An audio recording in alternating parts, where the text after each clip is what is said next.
ईश्वर की मर्जी के बिना पत्ता भी नहीं हिल सकता, तो कोई उसका नाम कैसे ले सकता है। सौभाग्यशाली होते हैं वो लोग जो ईश्वर का नाम लेते हैं, ईश्वर के करीब रहते हैं। नमस्कार दोस्तों, मैं हूं अनुज शर्मा। ये किस्सा है रायपुर का।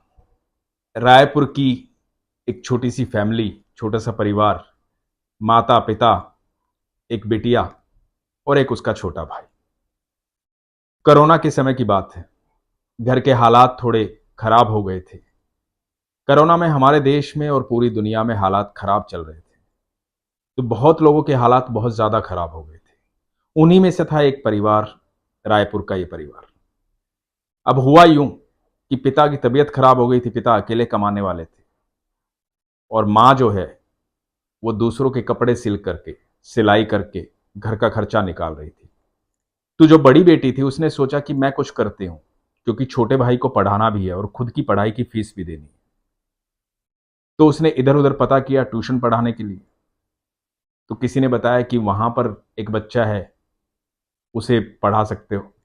तो किसी ने बताया कि वहां पर एक बच्चा है, उस फैमिली में बात कर लो, वो अपने बच्चे को आपके पास पढ़ाएंगे।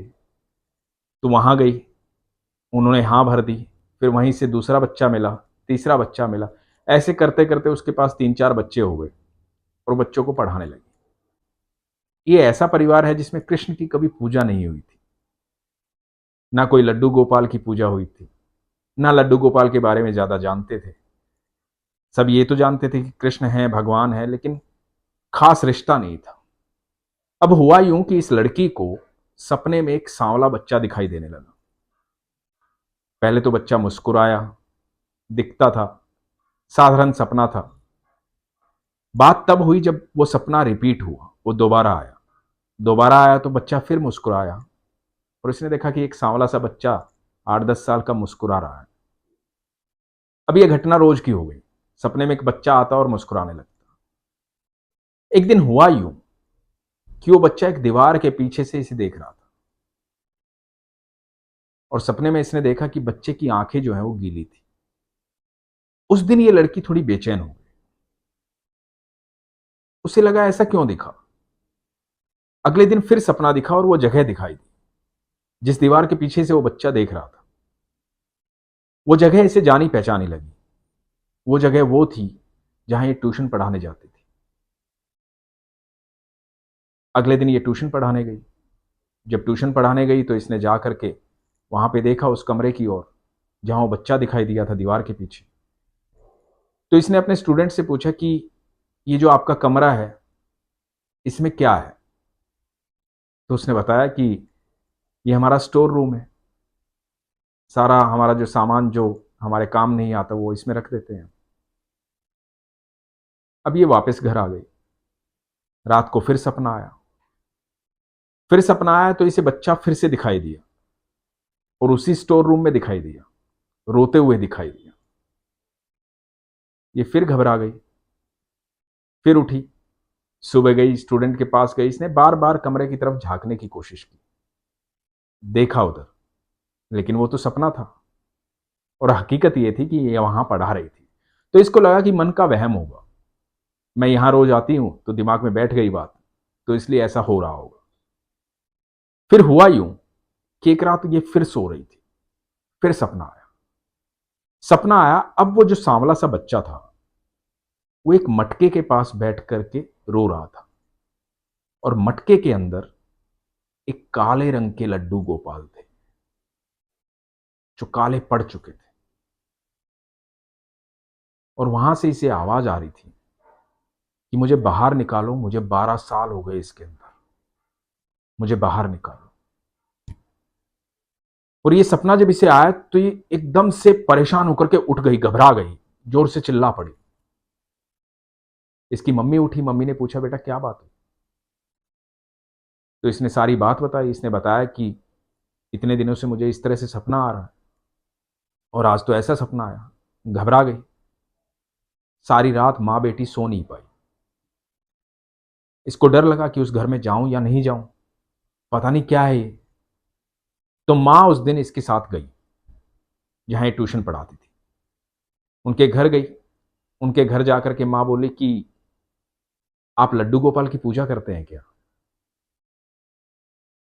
तो वो जो सामने वाली थी, जिसके घर ये पढ़ाने जाती थी, वो चौंक गई।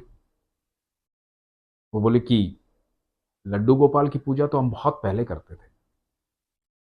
तो इसकी माँ ने कहा कि अच्छा, बस हमें तो ऐसे ही जानना था कि आप लड्डू गोपाल की पूजा करते हैं क्या, क्योंकि हम लड्डू गोपाल लाने वाले हैं अपने घर पे, और हमें नियम नहीं पता कि कैसे उनकी पूजा की जाती है, कैसे उन्हें लाया जाता है, कैसे स्थापित किया जाता है। तो सोचा आपसे बात कर लें। तो उस औरत ने कहा कि हमारे घर तो काफी सालों से पूजा होती ही नहीं, और मेरा भगवान में कोई विश्वास नहीं। मेरी सास थी, वो जो है लड्डू गोपाल को लेके आई थी, वो उनकी पूजा करती थी। लेकिन जब वो लड्डू गोपाल को लेके आई थी, उसके कुछ ही दिन बाद मेरी सास एक्सपायर हो गई थी। उसके थोड़े दिन बाद मेरे पति एक्सपायर हो गए। तो मुझे लगा कि ये लड्डू गोपाल जो है, कुछ तो गड़बड़ है। मेरा विश्वास टूट गया, मेरा भगवान से विश्वास उठ गया। तो तब से मैंने लड्डू गोपाल को रख दिया उठा करके। तो हमारे घर में मंदिर भी नहीं है, हम पूजा भी नहीं करते हैं। तो इस लड़की ने कहा कि आपने कहां रख दिया लड्डू गोपाल को? कहीं आपने उसे मटके में तो नहीं रखा किसी? अब ये औरत हैरान हो गई। इसने कहा कि आपको कैसे पता? तो इस बच्ची ने बताया कि नहीं, आपके मटके में रखे हुए हैं वो, आपके स्टोर रूम में रखे हुए हैं वो। तो ये औरत बहुत ज्यादा हैरान हो गई। तो अब ये सारे उस कमरे में गए। कमरे में गए तो वो मटका दिखाई दिया जो इसे सपने में दिखता था। मटके को खोला गया और मटके में लड्डू गोपाल मिले। लड्डू गोपाल क्योंकि चांदी के थे, 12 साल बीत गए थे, वो काले पड़ चुके थे। दोस्तों, भगवान अपनी सेवा भी हर किसी को नहीं देते। मैंने अपनी कई वीडियोस में कहा है कि आपको श्रीमद् भगवत गीता पढ़ने के लिए भी एक जन्म लेना पड़ेगा। ईश्वर की मर्जी के बिना कोई उसका नाम भी नहीं ले सकता, और जो उसका नाम लेते हैं, जो उसे याद करते हैं, जो उसकी सेवा करते हैं, वो भाग्यशाली लोग होते हैं। आप इतने सारे वीडियोस मेरे सुनते हैं, मुझे बहुत सारे मैसेज आते हैं। मैं बहुत खुश होता हूं ये देख करके कि आप कितने सेवा भाव में हैं, आप कितने प्रेम में हैं, आप इसी जन्म में कृष्ण को जान रहे हैं। यदि किसी बच्चे को यह ना पता हो कि उसका पिता कौन है, तो उसका जीवन कभी सार्थक नहीं होता। कृष्ण हमारे पिता हैं, पूरे ब्रह्मांड के मालिक हैं, वो ईश्वर है। हम सबको पता होना चाहिए कि हम कहां से आए हैं और कहां विलीन हो जाएंगे। मैं आपसे विनती करूंगा कि आप सब जब भी अपने घर में पूजा करते हैं तो सिर्फ मूर्ति ना माने उसे। मूर्ति नहीं है वो साक्षात है, वो ईश्वर है। आप अपनी भावनाएं, अपनी प्रार्थनाएं बिल्कुल ये समझकर उसके सामने रखें कि वो साक्षात बैठा हुआ है और आपको सुन रहा है। जब आप ईश्वर को अपने करीब महसूस करोगे, अपने आसपास महसूस करोगे, तो यकीन मानना जिंदगी में आप कोई गलत काम नहीं कर पाओगे। आप सब अच्छा करोगे और सब अच्छा ही होगा। जब अच्छे बीज बोओगे तो फसल भी अच्छी होगी। अपना ख्याल रखो, विश्वास को मजबूत रखो। हरे कृष्ण।